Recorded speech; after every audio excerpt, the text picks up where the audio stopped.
Fasting and prayer is one of the most powerful spiritual combinations on earth. True fasting brings humility and alignment with God. It breaks the power of flesh and demons. It kills unbelief and brings answers to prayer when nothing else works. It has been well said that prayer is not preparation for the battle. Prayer is the battle. And of all the things we can do to enhance the power of prayer and the focus of prayer, fasting is doubtless the most potent. This is where the power is at, because fasting puts us in harmony with an all-powerful God who demands humility from those who wish to be close to Him. Fasting humbles the flesh. When it is done for that purpose, it pleases the Spirit of God. You can go a certain distance in God and experience many things without fasting much, but the highest, richest and most powerful blessings always go to those who, together with other disciplines, fast much unto God. The most significant biblical characters, with the possible exception of Abraham, were all men of fasting and prayer. Jesus, the Son of God, was a man of fasting and prayer. Matthew 4:2. So was the Apostle Paul, 2 Corinthians 11:27. Moses fasted 80 days. Elijah fasted 40 days. The early church fasted before starting any major work. The greatest spiritual leaders of the 20th century who are making an impact are all men of fasting and prayer, to my knowledge.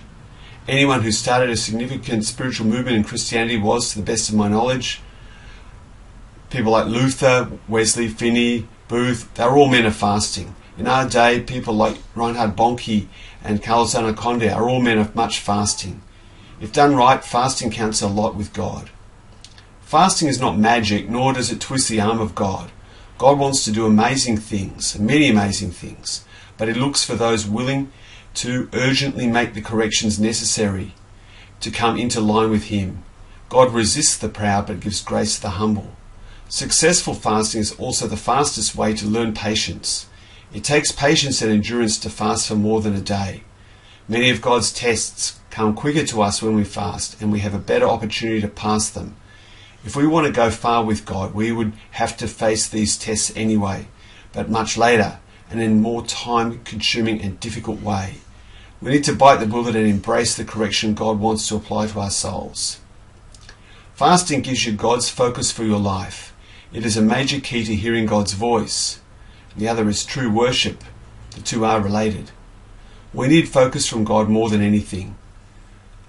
The world we live in is working overtime to distract us, to entice us, to win our hearts and minds, our focus, and to determine our vision. Fasting cuts out the world so we can tune into God. If we are obedient to God, fasting will make us catalysts for revival and awakening. The two are related. We need focus from God more than anything. The world we live in is working overtime to distract us, to entice us, to win our hearts and minds, our focus, and to determine our vision. Fasting cuts out the world so we can tune into God. If we are obedient to God, fasting will make us catalysts for revival and awakening.